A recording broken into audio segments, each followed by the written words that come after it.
කොහොමද ඉතින් ඔයාලට? ඔන්න අද මම අරගෙන ආවේ හැමෝම කැමති රසම රස ගොඩක් කල් තියාගන්න පුළුවන් වම්බටු මෝජුවක්. සාමාන්‍යයෙන් බටු මෝජු හැදුවම දවස් කිහිපයක් යනකොට සාමාන්‍ය විදිහට තිබ්බම නරක් වෙන්න බලනවා. ඒක ගොඩක් අයට තියෙන ප්‍රශ්නයක්.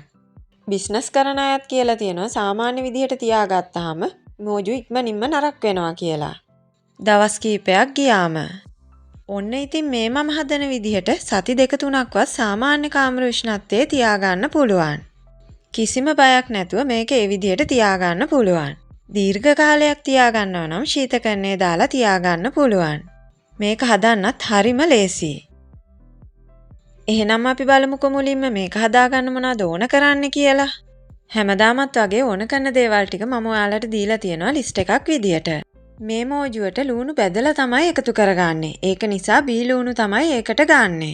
හැබැයි මෝජුවක රතු ලූණු හැපෙන රසයට ආස නිසා මම පොඩිම රතු ලූණු වලින් අහුරක් වගේ එකතු කරගන්නවා. ඔයාලා නිර්මාංශ නම් හාල් මැස්සෝ නොගෙන ඉන්න පුළුවන්. මේ කුළුබඩු වර්ග ඔයාලට බය නැතුව ඔයාලගේ රස අනුව ප්‍රමාණ වෙනස් කරගන්නත් පුළුවන්. මෝජුවක රසය වැඩි වෙනවා චට්නි වලින්, අඹ චට්නි වලින්. ඔයාලට අඹ චට්නි නැත්නම් අඹරැල්ල චට්නි එකතු කරගන්න පුළුවන්. අන්නාසි චට්නියක් වුණත් එකතු කරගන්න පුළුවන්. චට්නි නැති අය ඒක ප්‍රශ්නයක් කරගන්න එපා. එහෙනම් අපි බලමුකෝ මේක හදාගන්න විදිය. මම මේ බැද ගන්න දේවල් ටික ගැඹුරු තෙලේ බැදලම ගත්තා. බී ලූණු ටික හීනියට ලියාගෙන රන්වන් පාට වෙන්න බැදගත්තා. මම ලුණු එකතු කරලා නෙවෙයි බැදගත්තේ. වම්බටු වලට කහ එකතු කරලා තමයි බැදගත්තේ. ඔයාලා කැමති නම් ලුණු ටිකක් එකතු කරගන්නත් පුළුවන්. බැදගන්න තෙල් එකට ලුණු ටිකක් එකතු කරගත්තාම මේක වැඩිපුර තෙල් යන්නේ නැතුව බැදගන්න පුළුවන්.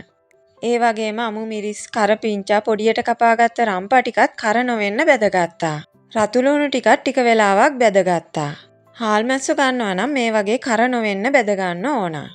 ඔන්න ඔය විදිහට මම මේ බැදගන්න දේවල් ටික ලස්සනට බැදගත්තා. මේ දේවල් ටික බැදගත්තට පස්සේ මේ ටිකේ තෙල් හොඳින් බේරෙන්න තියාගන්න ඕන. දැන් මම මැටි භාජනයක් අරගෙන ඒකට ඉඟුරු සුදු ලුණු පේස්ට් එක එකතු කරලා ඒකට සීනි, මිරිස් කුඩු, කහ කුඩු, ලුණු කුඩු, ඒ වගේම අබ කුඩු එකතු කරගත්තා. ඔයාලා මේකට මිරිස් කුඩු එකතු කරගද්දී ඔයාලගේ රස බලලා එකතු කරගන්න. මම මේ එකතු කරන ප්‍රමාණය චුට්ටක් සැර වැඩි. ඔයාලට මේකට දීලා තියෙන විනාකිරි වලින් අබ අඹරලා වුණත් පේස්ට් එක හදාගන්න පුළුවන්. ඊට පස්සේ මම මේකට විනාකිරි එකතු කරගත්තා. මම විනාකිරි එකතු කරගන්නෙත් පොඩි ප්‍රමාණයක්. ඒ කියන්නේ ගොඩාක් සැරට විනාකිරි එකතු කරගන්නේ නැහැ. ඔයාලට මම දීලා තියෙන ප්‍රමාණය බලලා ඔයාලගේ රස අනුව විනාකිරි ටික එකතු කරගන්න. දැන් මම මේක අඩු ගින්දරේ උතුරව ගන්නවා. ඔයාලා මේ පේස්ට් එක ලිපේ උයා ගන්න වෙලාවේ හොඳට රස බලලා මේකට අවශ්‍ය කරන අමුද්‍රව්‍ය අඩුපාඩු එකතු කරගන්න. මට මේකට අඹ චට්නි එකතු කරගන්න අමතක වුණ නිසා මම දැන් තමයි මේකට අඹ චට්නි ටික එකතු කරගත්තේ. මේ පේස්ට් එකට බැදගත්ත දේවල් එකතු කරාට පස්සේ ආයෙත් අමුද්‍රව්‍ය එකතු කරගන්න බෑ. මොකද අපි මේක ලිපේ තියලා ආයෙත් උයාගන්නේ නැහැ.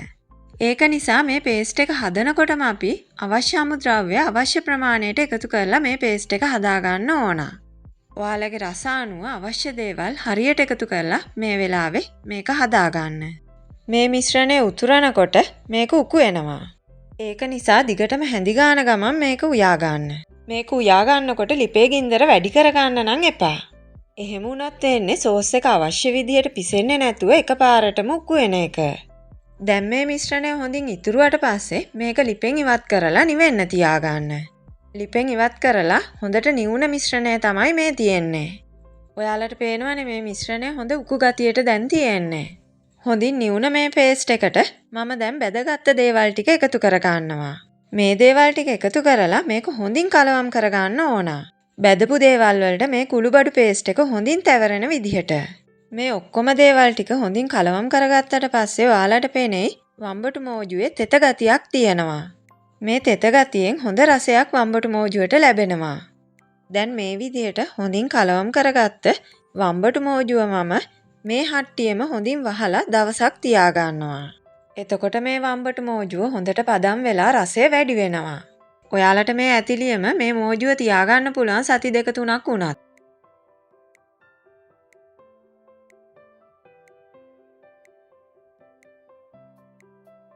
මේ තියෙන්නේ දවසකට පස්සේ මෝජුව.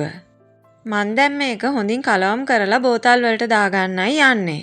ඔයාලට පුළුවන් මේ මෝජුව පිරිසිදු වියලි ජීවාණුහරණය කරගත්ත බෝතල් වලට දාලා තියාගන්න. එහෙම නැත්නම් පිරිසිදු වියලි කප් වලට දාලා තියාගන්නත් පුළුවන්. මේක මම සති 2-3ක් අතර කාලයක් කුස්සියේ පෑන්ට්‍රියේ පැත්තකින් තියාගන්නවා. ඊට පස්සේ තමයි වැඩි කාලයක් තියාගන්නවා නම් ශීතකරණයේ දාගන්නේ. ඔයාලා අනිවාර්යයෙන්ම බටු මෝජු මේකෙන් ගන්නකොට වියලි හැඳිම පාවිච්චි කරන්න. කිසිම විදිහකින් තෙතමනය මිශ්‍ර වෙන්න දෙන්න එපා. එහෙම පාවිච්චි කරොත් ඔයාලට වැඩි කාලයක් මේක තියාගන්න පුළුවන් අලුත් රසයටම. මේ මෝජුව වැඩි කාලයක් තියාගන්න පුළුවන් නිසා ඔයාලට මේක රට යවන්න හදාගන්න උනත් පුළුවන්. ඒ වගේම බිස්නස් එකකට උනත් හදන්න පුළුවන්. මේ මෝජුව මම නම් වැඩිපුර හදලා තියාගන්නවා. ඒක හරිම ලේසියක්. හදිසි වෙලාවකට කහබතක් වගේ හදලා මොන හරි එක දෙයක් එක්ක මේ බටු මෝජුව කෑමට ගන්න පුළුවන්. ඉතින් ඒක හරිම ලේසියක්. මේ බටු මෝජුව ඇත්තටම හරිම රස හදාගන්න කරදරයක් නැති වම්බටු මෝජුවක්. ඔන්න ඉතින් එහෙනම් ඔයාලත් මේක හැදුවතින් කොහොමද රස කියලා මටත් කියන්න අමතක කරන්න එපා.